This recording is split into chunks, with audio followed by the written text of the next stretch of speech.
Hello, my name is Russell Myers, independent for U.S. President for 2024. I have another channel called Issues Unite, which has been in place since 2017. It's not a large channel, doesn't have any real hook, so it has not gained much popularity. I haven't spent any money advertising it either, so that's a big part of it. But I cover a lot of different topics that are important to all of our lives on that channel. For years, I have been warning, predicting that China could very well suspend the export of rare earth minerals. I'll get to this, what China is currently doing, in a moment. Let me explain what rare earth minerals are.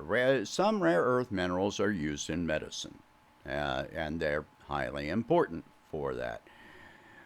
But primarily, there are two rare earth minerals that are produced in China that are used, they are mandatory for the production of semiconductors, microchips. That is gallium and germanium. Now, China produces 68% of the global supply of germanium, with gallium, which is used in medicine and in semiconductors. China produces 95% of the global supply of gallium. Now, it is not that these elements only occur in China. They occur in different places around the world, including the United States. But even with that, most countries that mine rare earth minerals send them to China for processing. Now, there's a reason for this. Because once they are processed, they have a relatively low monetary dollar value. It is what is produced with them that produces a value. So it makes very little sense to build a production facility, a processing facility for rare earth minerals would take years. You would have to develop the processes that are already in place in China. You would have to build the facilities that are already in place in China and hire and train people for this process and develop your own supply lines that are already in place from China. So, if China chose to completely suspend the export of these minerals, there would be a lot of consequences. So, the United States, and now for years, especially since Biden took office, has been reducing China's access to certain advanced microchips and the lithography machines needed to make microchips. Well, this has been expanding and expanding, and now he has roped in other countries, European countries, to also, go along with these sanctions on China. He has also been limiting the export of some technology from Huawei, one of the most advanced technology companies in the world. From what I understand, their cell phones are some of the best that you can buy. And I've seen videos on this, and it seems to be a valid claim. Let's see, 5G technology. The United States does not have actual 5G technology. Some cell phone carriers claim to be providing 5G, but it is actually, like 4G LTE, which is more accurate of a description, but we do not have 5G. If the United States wants to develop and build out a 5G system, they would still be having to pay Huawei for the use of patents, because Huawei developed 5G technology and they hold over 200 patents that are necessary for 5G technology. So again, these minerals are very necessary for the production of microchips, solar panels, satellites, and military equipment. F-35 has over 100 pounds of rare earth minerals in it. Basically, it could bring our military to a standstill if China decided to not export these minerals. So, yes, we could bypass this, but it would take tens of billions, maybe hundreds of billions of dollars, and years to be able to get to the point where this was possible. Got it? All right. So what is China doing in response to the latest round of sanctions imposed on them? First of all, they have banned the import of Micron brand semiconductors, microchips. Micron is an American company based in Boise, Idaho. They have significant trade with China. China uses a lot of Micron chips and different technological items that are constructed and then, and then exported and imported from the United States, by the United States. They might be in your television or your cell phone, etc., your alarm system, etc., etc., and on and on.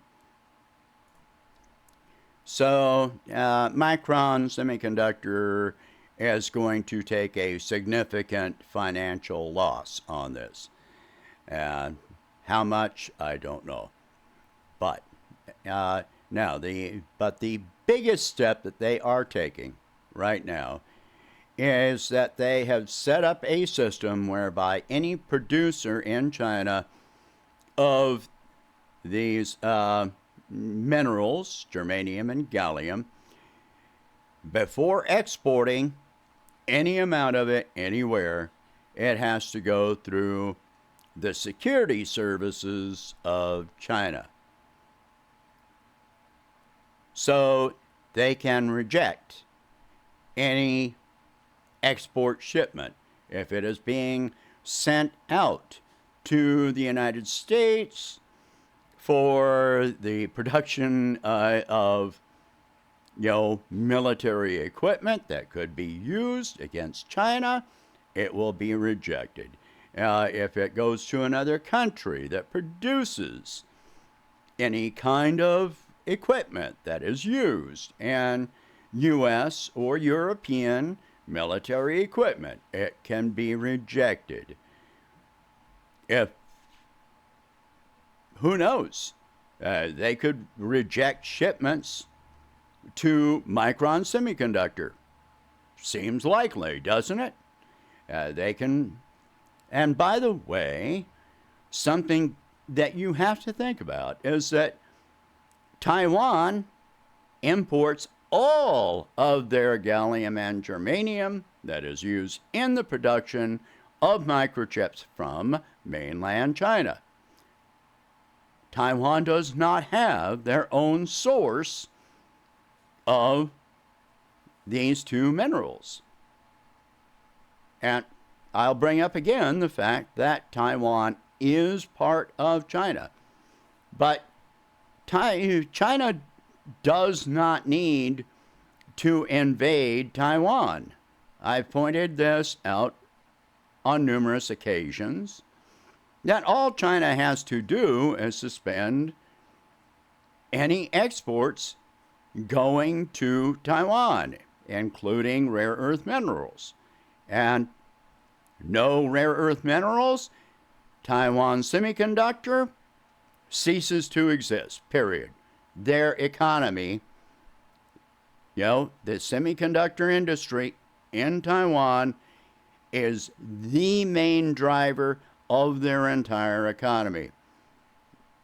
No rare earth minerals, you don't produce semiconductors, the Taiwanese economy is completely crushed.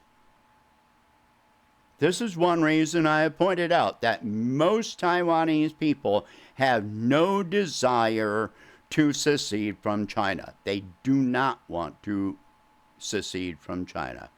And you cannot force this. So what will happen? Okay, so I'm going to say that it's most likely that there are processing plants that produce 32% of germanium and 5% of gallium.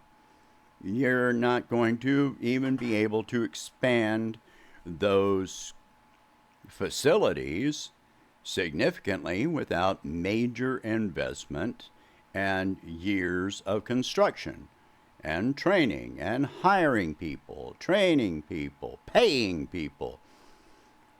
So it has just made financial sense for countries that mine these minerals to send them to China for processing because it costs a lot less to do so, including the U.S. military. So if they decide that they're not going to export these minerals to the entities that I've already named, then what is going to happen? Prices are going to go up, and that's going to happen very quickly on anything involving technology, microchips, and so forth. They will probably still export gallium for use in medical, for medical purposes. But if those kind of companies suddenly want to double, quadruple their imports, then that's not going to happen. China is not that stupid. All of a sudden you have all these rare medical procedures using gallium, and all of a sudden you've got 400% of the people. No. They're not that dumb. It is very likely that it would cripple the production of, fighter jets and advanced land equipment like M1 tanks, sighting equipment, targeting equipment, satellites, rockets, missiles, and on and on. Many companies would be completely put out of business. Entire industries in other countries that import these minerals or products made from these minerals would just cease to exist. And it would take mere days to weeks for this to happen, which would put hundreds of thousands, possibly millions of people out of work across the globe, including in the United States. Here, it would put hundreds of thousands of people out of work. If you can't get if equipment breaks down and you can't get replacement parts for it, then you will just have to shut down. That's all there is to it. This is why I keep on saying that we need to use diplomacy with other countries. All of this aggression, sanctions, and sanctions are acts of war. You limit the economic potential of other countries. You would cause human suffering, unemployment, and so forth and so on. You cause starvation, famine, death, and this is not debatable. It is not debatable that these things happen. Hundreds of thousands of people die across the world in countries that are subjected to U.S. sanctions, U.S.-led sanctions. It is time to use diplomacy with other countries rather than doing all of this. We need cooperation between countries. If we have cooperation, we don't need aggression. All of this competition is doing nothing but damage. There's always this drive to be number one without realizing that other countries do have other means of defending themselves other than warfare. Especially China and Russia, they have means of defending themselves, means which can actually cripple our military capacity. But these things are never discussed. It's always might, but might only goes so far.